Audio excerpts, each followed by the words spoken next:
Muito boa noite, todos bem? Essa é uma conversa informal a respeito de um tema um tanto quanto inusitado, né? Uma relação entre astronomia e meio ambiente, que de certa forma parecem duas coisas extremamente distantes, né? Estamos acostumados a ver as atividades do meio ambiente relacionadas às nossas atividades humanas aqui na Terra. E a astronomia parece uma coisa tão distante da gente, o mundo dos astros, das estrelas. Será que existe realmente uma relação entre essas duas coisas? E onde é que esses dois campos se entrelaçam especificamente? É sobre isso que eu gostaria de conversar com vocês hoje. Em especial, o ano de 2019 é um ano importante para a astronomia por causa de alguns fatos, algumas comemorações que nós estamos realizando, em especial nesse ano. Por exemplo, há 400 anos atrás, em 1619, um astrônomo famosíssimo, quem já fez o colegial, o curso de física, deve lembrar dele, que era o astrônomo Johannes Kepler. Ele formulou uma série de leis que regem os movimentos dos planetas. Em especial, em 1619, ele concluiu a sua terceira lei, que é uma lei que estabelece uma relação entre as distâncias dos planetas até o Sol e o período com que os planetas possuem de movimento em torno da estrela. Ele, por assim dizer, conseguiu transformar uma fita métrica num relógio e vice-versa. Isso significa dizer que se eu conseguir medir o tempo de revolução de um planeta em torno do Sol, eu consigo deduzir matematicamente a sua distância, sem precisar fazer uma medida efetiva desse afastamento entre os dois astros. Isso ocorreu há 400 anos atrás. Além disso, nós estamos hoje, nesse período do mês de julho, comemorando também um fato extremamente importante. Qual? O que aconteceu agora nesse período? Chegada do homem à Lua. Ontem, no dia 16 de julho, nós comemoramos os 50 anos do lançamento da Apollo 11, que estava caminhando em direção à Lua naquela época, em 1969. E tivemos até um brinde especial por conta disso, né? Na noite de hoje tivemos um eclipse parcial da Lua. Alguém chegou a observar o eclipse? São Paulo estava realmente muito ruim, né? A região da cidade onde eu moro, que é na Zona Leste, praticamente toda coberta por nuvens. Eu não consegui ver absolutamente nada desse eclipse. Mas em algumas localidades aqui de São Paulo, o pessoal acabou enviando umas fotos. Parece que foi um espetáculo muito bonito para quem conseguiu ver. Bom, 1969, dia 16, o lançamento da Apollo 11, dia 20 de julho, a chegada efetivamente do homem à superfície da Lua. Portanto, agora no próximo sábado são 50 anos dessa conquista. Também faz 10 anos que o Ano Internacional da Astronomia ocorreu. Esse ano, 2009, foi estabelecido pela Unesco como uma comemoração também. A comemoração do fato do Galileu Galilei ter utilizado pela primeira vez na observação dos céus um pequeno instrumento óptico. Uma luneta, aliás, de muito péssima qualidade, mas mesmo assim ele conseguiu ver crateras da Lua, conseguiu ver as fases dos planetas Mercúrio e Vênus, as calotas polares de Marte, os satélites de Júpiter, os anéis de Saturno, enfim. Mesmo com um pequeno instrumento, até mesmo com um binóculo, você consegue, numa noite limpa, realizar uma série de observações e descobertas no céu, né? Recuando um pouquinho mais, 1989, foi lançado em direção aos céus o primeiro telescópio espacial, o Hubble, que ainda está em operação, mas já num processo de ser desativado. Já há telescópios espaciais muito mais aperfeiçoados do que ele. E eu geralmente começo as nossas apresentações, principalmente com as escolas, falando a respeito dessas datas importantes para a humanidade. Não consideramos, por exemplo, a chegada do homem à Lua como um evento exclusivamente dos norte-americanos, mas isso é um evento da humanidade como um todo. Nós saímos da Terra e fomos até um outro corpo celeste. E aí, eu comentando essas coisas com as crianças, uma certa luz vermelha me acendeu num determinado encontro com elas, em que as crianças estavam conversando, eram alunos da sexta série, mais ou menos aí com 11, 12 anos de idade. E um deles falava para o outro assim: olha, na verdade a gente já não tem que se preocupar muito com a Terra, porque já foram descobertas outras terras aí no céu.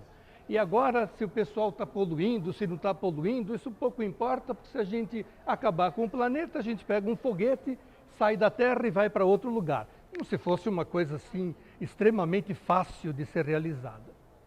Isso instantaneamente me acendeu uma lâmpada vermelha. Eu falei, de onde é que eles estão extraindo essas informações de que já conseguimos identificar outras terras e que é possível sair daqui e ir para um outro planeta com essa facilidade toda? Em parte, a ficção científica colabora um pouco com isso. Torna, entre aspas, as coisas quase que simples, quando na verdade não são.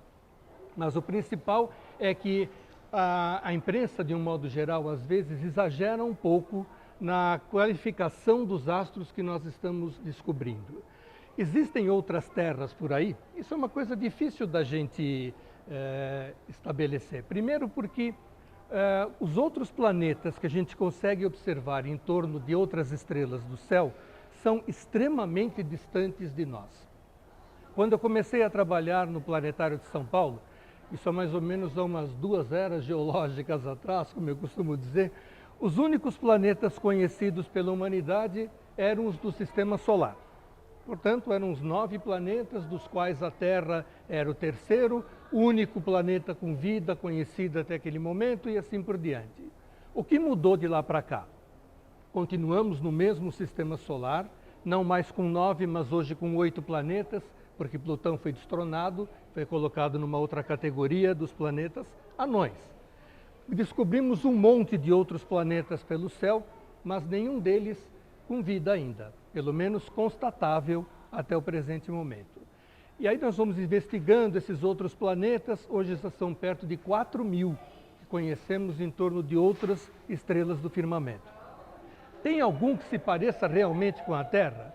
Muito assim de leve, nós conseguimos notar algumas semelhanças. Não dá para dizer nem que tem água em abundância como o nosso planeta tem, não sabemos se tem a mesma taxa de oxigênio ou não, ou seja, são coisas assim muito ainda em fase preliminar de estudo. Então não temos noções efetivamente de que esses planetas possam, de fato, abrigar as formas de vida tão complexas como a gente tem aqui na Terra atualmente. Mesmo assim, quando a gente pensa nesses outros planetas e na possibilidade da gente sair daqui até lá, o que a gente imagina em realizar no futuro? Será que nós realmente sairemos da Terra? Se sairmos, teremos que encontrar alguma coisa que seja semelhante ao nosso planeta, porque senão nossa adaptação será muito difícil. Se imaginarmos os astros do Sistema Solar, o primeiro que nos vem à mente quem é? Marte. Né? Eventualmente a Lua, porque já conquistamos, entre aspas, o satélite há 50 anos, mas de lá para cá voltamos muito pouco até a superfície. Mas, sem dúvida alguma, o que chama a atenção vai ser o planeta Marte. Isso porque dos planetas do Sistema Solar, ele está relativamente próximo da gente, tem algumas características que podem ser utilizadas para uma adaptação de formas de vida lá, mas não vai ser nada muito simples também de fazer isso. Em primeiro lugar, a questão do tempo de jornada. Para você sair da Terra e realizar uma viagem até Marte, na melhor das hipóteses, são 11 meses de ida. Isso num ambiente de uma sonda, de uma nave espacial, que em relação ao ambiente que nós estamos aqui no shopping, daria mais ou menos metade desta pequena área onde nós nos encontramos. Aí você imagina conviver com outros 3, 4 astronautas durante 11 meses num ambiente extremamente restrito, que seria de uma sonda espacial. Perdão. Isso já é uma dificuldade. Segundo, suprimento de oxigênio, suprimento de alimentos, enfim, uma série de coisas. Aí nós sairíamos da Terra e começaríamos a caminhar em direção a esse planeta. Nesses 11 meses de viagem, na maior parte do tempo nós estaríamos fora do ambiente da gravidade terrestre. Com isso, o corpo humano precisaria realizar uma série de adaptações. Os batimentos cardíacos não seriam iguais aos que nós temos aqui na Terra. Diminuiriam os batimentos cardíacos, porque nós não precisaríamos vencer no espaço a gravidade. Ou seja, o coração não precisaria bombear o sangue contra a gravidade em direção à nossa cabeça, por exemplo. Então, viveríamos num ambiente de imponderabilidade, sem gravidade, onde o coração reduziria o seu ritmo. A mesma coisa acontece com os outros órgãos. inclusive com os anéis da nossa coluna vertebral. Segundo algumas pesquisas, num ambiente bastante prolongado de falta de gravidade, os anéis lentamente se soltam e com isso as pessoas crescem até um pouquinho em altura. Mas na hora que você ingressa no campo gravitacional do outro planeta, as coisas, por assim dizer, voltam ao normal. Os anéis voltam a se juntar, o coração volta a bater aceleradamente, enfim, são dificuldades que nós vamos ter que vencer. Além disso, permaneceríamos lá, digamos, um ano e pouco, aguardando a melhor configuração orbital entre a Terra e Marte para podermos empreender a nossa viagem de volta de mais 11 meses. Portanto, uma jornada assim seria no mínimo de uns 3 a 4 anos, o que torna realmente as coisas muito inviáveis para o nosso padrão de desenvolvimento atual. Isso levando em consideração Marte, que astronomicamente está aqui na esquina. Se nós pensarmos nesses outros planetas, as coisas pioram terrivelmente. Vamos imaginar, por exemplo, o seguinte: nós temos a estrela mais próxima do Sistema Solar, que é bastante visível no céu aqui do hemisfério sul, que se chama Alpha Centauri. É uma estrela brilhante que, para quem olha o Cruzeiro do Sul bem de frente, situa-se grudado ao Cruzeiro do Sul do seu lado esquerdo. É um sistema triplo, como a gente diz na astronomia. E uma dessas estrelas do sistema Alpha Centauri tem um planeta. Esse planeta orbita aquela estrela e é o nosso vizinho mais próximo, por assim dizer. Se nós embarcássemos hoje num ônibus espacial com destino até a estrela Alpha Centauri, para, portanto, visitar esse planeta que orbita uma dessas estrelas, a viagem de ida seria em torno de uns 103 mil anos. Outros 103 mil de volta, para você contar que você esteve lá, né, que viu o que tinha e o que não tinha. É viável uma coisa dessas? Claro que não. Então, o meu sinal de alerta acendeu por falta das crianças não terem essa percepção da distância. Qualquer coisa no entorno do sistema solar é muito distante da gente. Eu falei da estrela mais próxima, agora tem outras que estão muito mais distantes do que Alpha Centauri. E os planetas que nós estamos descobrindo são todos em estrelas mais distantes do que ela, o que torna completamente inviável as nossas viagens espaciais, a não ser no âmbito ainda da ficção científica. E aí, geralmente eu faço essa introdução com elas e procuro mostrar que nós temos que, de fato, preservar o nosso planeta, porque os outros não serão atingidos facilmente. Desses aproximadamente 4 mil planetas que nós já descobrimos em torno de outras estrelas, em cerca de 35, 40 têm características semelhantes às da Terra, mas não significa dizer que sejam segundas terras. Um deles tem um pouco de oxigênio, outro parece ter água, outro tem uma temperatura que parece ser aproximadamente igual à média da temperatura terrestre e assim por diante. Mas nada que a gente fala, olha, esse aqui de fato é uma segunda terra que nós encontramos aí no espaço. Não. Então, torna-se muito mais premente as questões da preservação do nosso planeta do que aparentemente possa estar sendo passado para a população com os nossos desenvolvimentos e descobrimentos atuais. Nós ainda temos que tomar muito cuidado em relação à preservação da Terra. Quem gosta de olhar o céu? Quem tem esse costume de observar o firmamento noturno, estrelas e tudo mais? O que você acha, de um modo geral, do céu de São Paulo? Praticamente não existe. Por que a gente fala isso? Porque se você vai a uma cidade do interior, uma praia deserta, a Serra da Mantiqueira, por exemplo, que tem lugares lindíssimos para observar o céu, a gente fica abobado de tantas estrelas que existem sobre nossas cabeças. Quando você volta a um centro urbano como São Paulo, você conta nos dedos, eventualmente, de uma das mãos quantas estrelas eu estou conseguindo ver. Que fatores atrapalham isso? Primeira delas, poluição. Mas eu vou até falar uma coisa que é de ordem, digamos, geográfica, que independe da nossa atuação. Proximidade da cidade de São Paulo à Serra do Mar.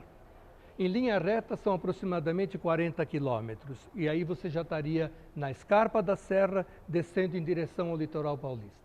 Todos os fins de tarde, vocês devem perceber que frequentemente, pelo menos não em todos, mas frequentemente, um vento de sudeste sopra em direção à capital, trazendo um pouco de umidade oceânica. Essa umidade condensa-se sobre São Paulo, forma uma série de nuvens e geralmente o nosso começo de noite é parcialmente nublado. Isso aconteceu inclusive ontem no dia do eclipse, né? Justamente pela Lua ter nascido eclipsada, era bem no comecinho da noite mesmo. Então, isso é um fator geográfico que nós não podemos mudar. As coisas são assim. Mas, descontando a presença dessas nuvens, que advém do fato de São Paulo estar próxima ao litoral, nós temos dois outros fatores que aí sim são introduzidos pelo nosso progresso. Vocês me mencionaram agora. O primeiro deles, a poluição atmosférica.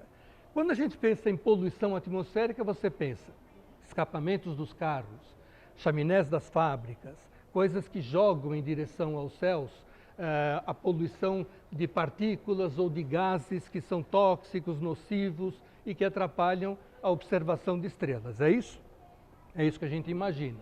Aliás, quando você olha para o horizonte de São Paulo, você vê que ele é bastante escuro. Parece haver uma camada amarronzada, acinzentada, que deixa até o horizonte como bastante turvo. Às vezes eu não consigo nem ver direito os acidentes geográficos que estão no limite aqui da cidade por conta disso. Isso atrapalha muito a observação do céu. Mas o pior de tudo chama-se poluição luminosa. Luz é a pior coisa que existe para quem quer observar estrelas. Geralmente, quando a gente fala isso, o pessoal fala, bom, mas qual é a saída? Você não vai querer apagar todas as luzes de São Paulo. Claro que não. Ninguém pensa numa coisa dessas. Mas o que a gente chama de poluição luminosa? Não é o fato de nós termos uma cidade muito grande, com lâmpadas acesas ao longo de toda a noite, pelo menos numa tentativa de iluminar a cidade como um todo. Isso é útil, é necessário, como a gente sabe. O que nós chamamos de poluição é uma iluminação inadequada. Às vezes porque a iluminação está mal dirigida àquilo que ela deve iluminar, ou às vezes ela é excessiva, em lugares que você nem precisaria ter uma iluminação tão intensa.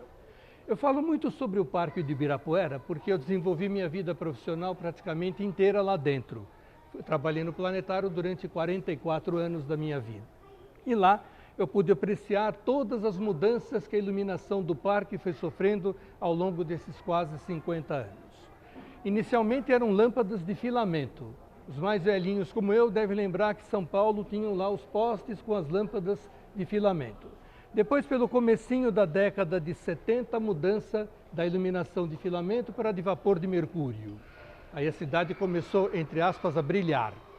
Depois, nova mudança com as lâmpadas de sódio e atualmente as lâmpadas de LED, que estão sendo utilizadas na iluminação urbana.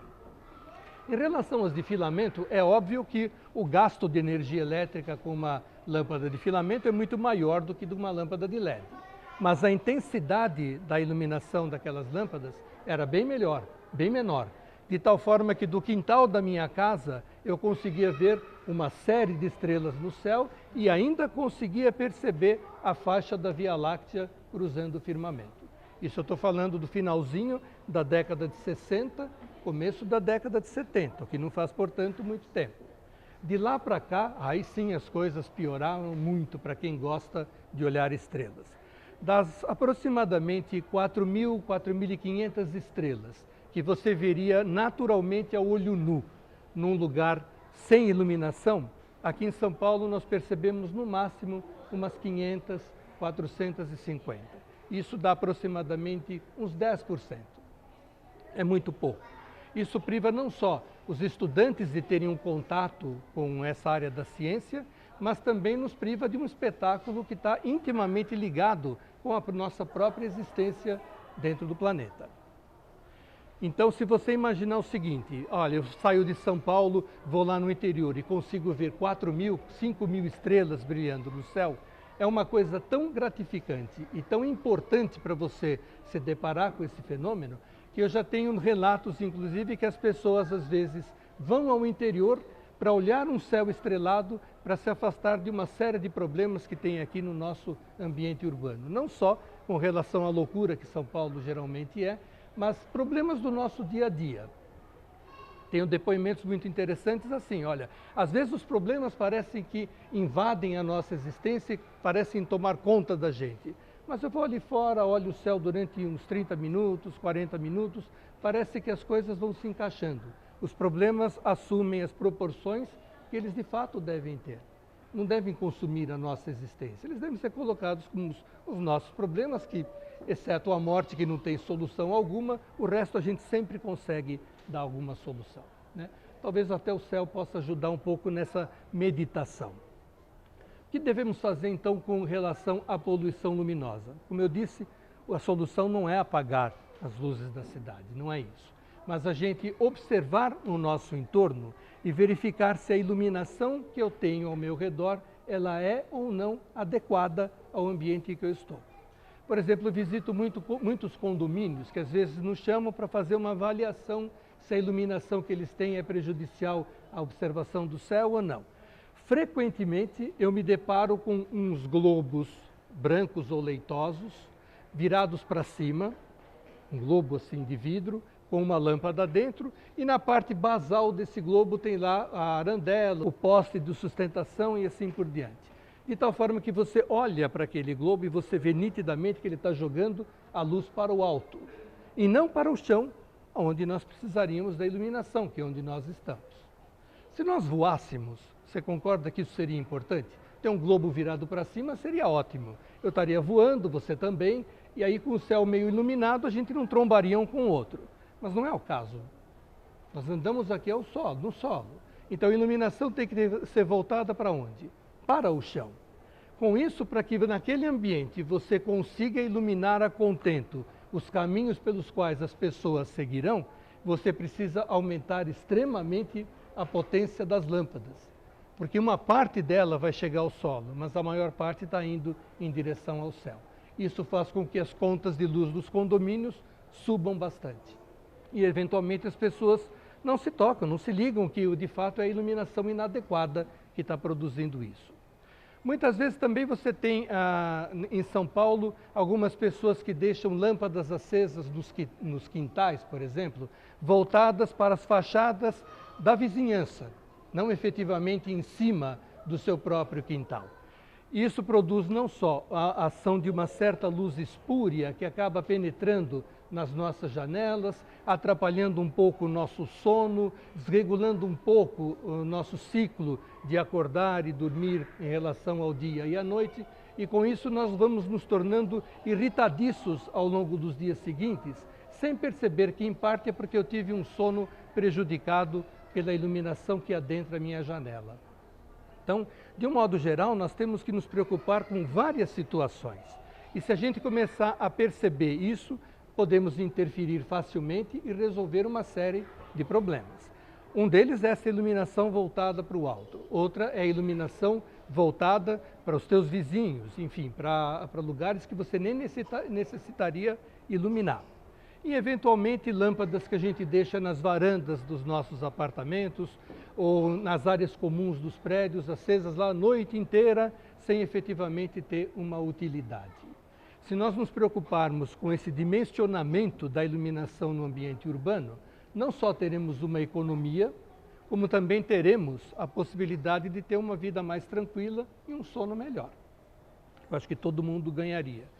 De um modo geral, além desses problemas que afetam o dia a dia de nós, seres humanos, a gente tem que lembrar também que o excesso de luz existente nas cidades atrapalha com a fauna e a flora, que muitas vezes a gente nem liga, nem pensamos nesses outros seres que também estão sendo afetados pela nossa presença e pela presença da nossa iluminação. Dentro do Ibirapuera, como eu já disse, eu sempre menciono lá porque eu conheço o parque bastante bem, existe uma série de luminárias que estão colocadas naquele ambiente dentro das copas das árvores. Para mim é uma coisa assim inacreditável, quer dizer, eu não sei exatamente qual foi a ideia de quem planejou a iluminação de colocar luminárias tão altas, com lâmpadas tão potentes e dentro das copas das árvores, que a única coisa que elas fazem é atrapalhar o sono dos pássaros, porque efetivamente não ajuda em nada. Há também no ambiente urbano, mesmo que a gente não veja, uma série de animais de hábitos noturnos, como os saruês, que é uma espécie de gambá, ou então os morcegos, que dependem de um ambiente escuro para sua sobrevivência. Mas estão lá sendo afetados por uma iluminação extremamente intensa. Além disso, nós temos a flora. Então, que providências eu poderia tomar dentro do meu ambiente ou sugerir para a minha comunidade ali no entorno? Primeiro, examinar se eu tenho algumas luminárias com essas características, que elas estão atrapalhando alguém, ou a fauna, ou a flora, ou ao céu. E com isso, se eu posso diminuir até mesmo o meu consumo de energia elétrica. Através de pedidos, você pode até conversar com o poder público, mas a gente sabe que às vezes isso é um pouco difícil de se concretizar. Mas algumas cidades, por exemplo, do nosso continente, aqui na América do Sul, existem várias cidades no Chile que acabaram realizando um trabalho de substituição do sistema de iluminação pública, basicamente porque o Chile abriga, hoje em dia, grandes observatórios de diversas nações do mundo. O Brasil tem telescópios lá na Cordilheira, os americanos, australianos, franceses, alemães, enfim, todos eles têm uma participação em observatórios astronômicos lá. Então é um país que se preocupa, de um modo geral, na redução da poluição luminosa. Então as cidades também fazem a troca das luminárias. Em alguns casos, a gente tem informações que para uma cidade de médio porte, digamos assim, uns 60, 70 mil habitantes, a economia de energia elétrica, você substituindo luminárias e dirigindo em direção ao solo, dá da ordem de 60% em um ano. Portanto, é significativo. E quando a gente começa a acenar ao poder público, que ele pode ter uma substancial economia de energia elétrica com essa substituição, as coisas começam a tomar corpo. Eu acho que para São Paulo deveria ser um dos caminhos que a gente deveria seguir aí para o futuro. De um modo geral, essa é a ideia, não tirar da cidade a iluminação, porque a gente sabe que é importante, mas um processo de readequá-la, né? Com isso, não só teríamos de volta a boa qualidade do céu para estimular as pessoas não só a ter essa relação de paz e tranquilidade com o universo, mas também para a gente utilizar para os nossos estudos. Há uma série de astrônomos amadores que vivem nas cidades grandes que gostariam de realizar seus estudos do céu. Isso também é um direito garantido pela Constituição. Todos nós temos direito a um céu estrelado, por incrível que pareça, mas temos, né? Isso deveria também ser alvo de preocupação de todos nós. Gostariam de fazer alguma pergunta? Discutir alguma coisa que talvez não tenha ficado lá muito clara do que eu tenha dito? Pode ser lá no início. Deixa eu só passar o microfone para você, Ricardo, que seria legal. Boa noite, meu nome é Ricardo. É uma curiosidade de astronomia. Lá no início você citou muito sobre planetas, né? Eu achei muito interessante a abordagem sobre a visão das crianças. O que classifica um corpo celeste como planeta? Já que um foi rebaixado, chamando assim, e outros estão sendo classificados fora da nossa galáxia. De um modo geral, pela definição atual de planetas dada pela União Astronômica Internacional, é um corpo que não emite luz, não necessariamente rochoso, ele pode ser até um corpo gasoso, mas não emite luz, que realiza um movimento em torno de uma estrela. Então ele tem características diferentes desse mundo estelar. As estrelas no seu interior, elas processam reações termonucleares, que são responsáveis pela emissão de luz, de calor, de ultravioleta, enfim, de todas as radiações que elas emitem. Os planetas, por assim dizer, são os receptores dessa energia. E só conseguem ser vistos no céu porque são excelentes espelhos. Refletem, então, de volta ao espaço parte dessa luz que eles recebem das estrelas. Então, o planeta é um corpo de dimensões relativamente pequenas, comparadas à sua estrela-mãe, orbitam essas estrelas e não apresentam luz própria. Isso de forma, digamos, mais simples, sem entrar nos parâmetros um pouco mais complicados que a astronomia depois utiliza para classificá-los.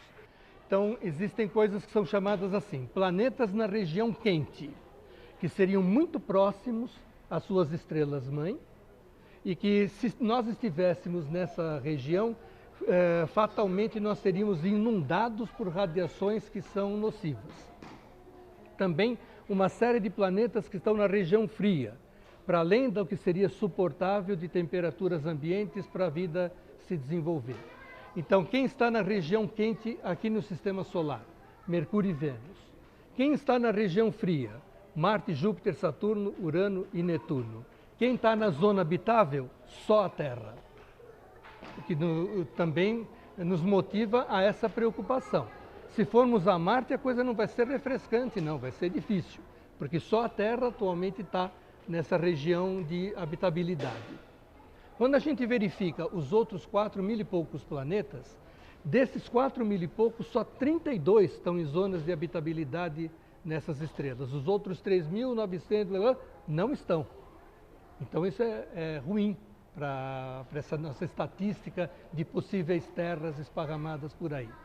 Agora, são tão distantes, mas refletem ainda uma quantidade de luz suficientemente apreciável para que daqui eu consiga ver que eles existam em torno dessas estrelas.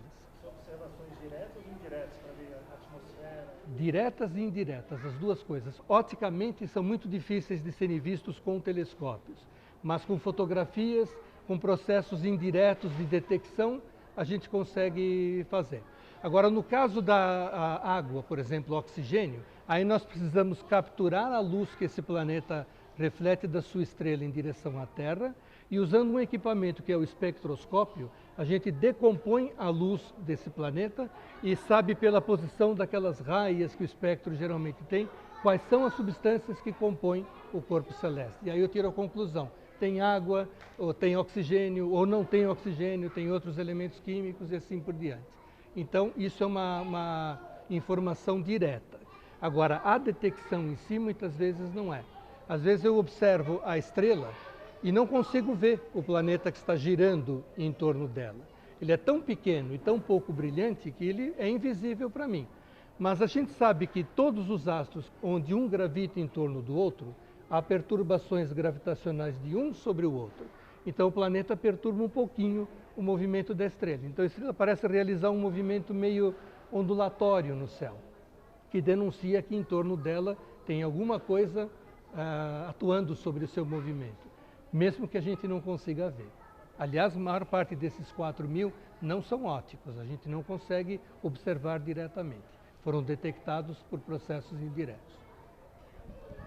Nesse caso, por que Plutão então foi desclassificado? Por que Plutão foi desclassificado, né? Na verdade, Plutão, desde a época em que ele foi descoberto, isso vamos recuar até 1930, portanto ele não tem ainda um século de convivência com a gente aqui no Sistema Solar, pelo menos conhecido por nós, né? Até 1930 o Sistema Solar era composto só pelos 8 planetas que são os atuais. Em 30 Plutão foi descoberto, mas quando ele foi descoberto, primeiro, a órbita dele não é uma órbita muito semelhante às dos outros 8 planetas. Ele tem uma órbita muito inclinada e também muito excêntrica. O que eu quero dizer com isso? Na maior parte dos casos, os planetas que orbitam o Sol têm órbitas quase circulares. Se você olhar para a órbita dos planetas, e sabemos que ela é uma elipse, mas se você olhar para aquela elipse e olhar para uma circunferência, você não distingue uma coisa da outra. São muito próximas mesmo de circunferências. A de Plutão não. A de Plutão é muito alongada, mais parecida com a órbita de um cometa do que com a órbita de um planeta. Quando a gente conseguiu identificar a composição química dele, ele tem uma composição muito semelhante aos planetas Júpiter, Saturno, Urano e Netuno, que são planetas gasosos e grandes, apesar de ele ser minúsculo, em tamanho muito mais parecido com Mercúrio, Vênus, Terra e Marte, que são rochosos. Então ele não se encaixava realmente naquele meio. Ele tinha características mais semelhantes aos planetas próximos ao Sol em termos de tamanho, mas características de composição semelhantes aos gigantes. Então não era um astro muito fácil da gente classificar. De 1990 para cá, nós começamos a descobrir, lá na parte final do Sistema Solar, uma série de pequenos corpos celestes muito parecidos com ele, Plutão, mas que não eram chamados de planetas pelos astrônomos. Aliás, descobrimos alguns que são até maiores do que Plutão naquela mesma região, mas ninguém chamava aqueles astros de planetas. Quando a gente volta um pouco na história da astronomia, nós tínhamos um sistema solar há muito tempo atrás, bastante interessante sob o seguinte aspecto. Conhecíamos os planetas Mercúrio, Vênus, Marte, Júpiter e Saturno. Só esses. Eram os planetas visíveis a olho nu. Então, antes da invenção do telescópio, só conhecíamos esses planetas no céu. Os antigos já sabiam que esses astros existiam, porque eles se movimentavam por entre as estrelas ao longo das noites. Então, planetas é uma palavra que significa o errante, o astro que caminha lá no céu. Aí juntaram a esses 5 planetas reais, Mercúrio, Vênus, Marte, Júpiter e Saturno, Sol e Lua, que eles consideravam planetas porque movimentavam-se também no céu. E aí totalizavam-se 7 astros móveis, que deu origem à nossa semana. Então, tudo isso daqui ainda tem uma coisa relacionada à astronomia. Lá por 1800, mais ou menos, a gente descobriu, entre as órbitas de Marte e de Júpiter, uma série de pequeninos corpos celestes que hoje formam um cinturão de astros, mais ou menos em torno de uns 600, 700 mil corpos celestes, que se chamam asteroides. Então, descobrimos os asteroides, depois descobrimos o planeta Netuno, um pouquinho antes dos asteroides descobrimos Urano, e aí o sistema solar ficou assim: 4 planetas, Mercúrio, Vênus, Terra e Marte, um cinturão de asteroides. Depois Júpiter, Saturno, Urano e Netuno, e aí Plutão, que era aquele estranho no ninho. Mas logo em seguida a gente viu que Plutão não estava sozinho. Tinha uma série de outros corpinhos parecidos com ele, formando, por assim dizer, um outro cinturão mais externo ao planeta Netuno. Na minha opinião, teria sido muito mais lógico, ao invés de pegar Plutão e retirá-lo da classe de planetas, porque ele não se parece com os planetas atuais, e colocá-lo nesse segundo cinturão que a gente acabou descobrindo lá naqueles confins do sistema solar. Mas os astrônomos da União Astronômica optaram por não. Optaram por criar uma segunda classe de planetas, que são os planetas anões. Eles também orbitam o céu, também refletem a luz solar, são como os outros. Só que um dos critérios para se tornar planeta e deixar de ser planeta anão é que ele tenha a sua órbita limpa. O que para o público, digamos, mais leigo, não faz muito sentido. O que é uma órbita limpa? Ou seja, na órbita que cada planeta descreve em torno do Sol, ele deve ser o corpo mais importante. Ele é que deve se sobressair naquela região. A Terra é um planeta com essas características. A órbita da Terra, por assim dizer, é limpa. Ela é o corpo preponderante nessa órbita. Mas não significa dizer que a órbita da Terra seja vazia. Existe uma série de partículas que estão espalhadas ao longo da órbita da Terra, que muitas vezes o nosso próprio planeta atrai essas partículas para si, entram na atmosfera da Terra, riscam o céu e são chamados de quê? Estrelas cadentes. Então isso mostra que a órbita da Terra não é absolutamente limpa, mas essas partículas, comparativamente ao nosso planeta, são diminutas, muito pequenas mesmo. A Terra é preponderante. No caso de Plutão, não. A órbita dele está cheia de corpos com tamanhos semelhantes a ele, inclusive, ou muito próximos a isso. Então a órbita dele é suja, não é uma órbita limpa. Então ele não cumpre esse requisito de ser um planeta. Percebe que são detalhes, mas que na verdade, eventualmente esses detalhes podem ajudar em algumas teorias que os astrônomos desenvolvem, mas às vezes podem atrapalhar também. No momento em que criaram a classe dos planetas anões, um dos asteroides, que aliás é o maior asteroide que existe naquele cinturão entre Marte e Júpiter, que se chama Ceres, saiu da classe dos asteroides e também virou um planeta anão, porque ele tem exatamente as mesmas características dos planetas anões de um modo geral. Então o sistema solar ficou um pouco mais bagunçado, vamos dizer assim. Nem sempre as coisas acontecem para nos ajudar, vamos dizer assim. Okay? Muito bem, então, se não há mais dúvidas, gostaria de agradecer imensamente a presença de vocês e, caso depois queiram conversar, ficaremos ainda por aqui à disposição. Ok? Muito obrigado.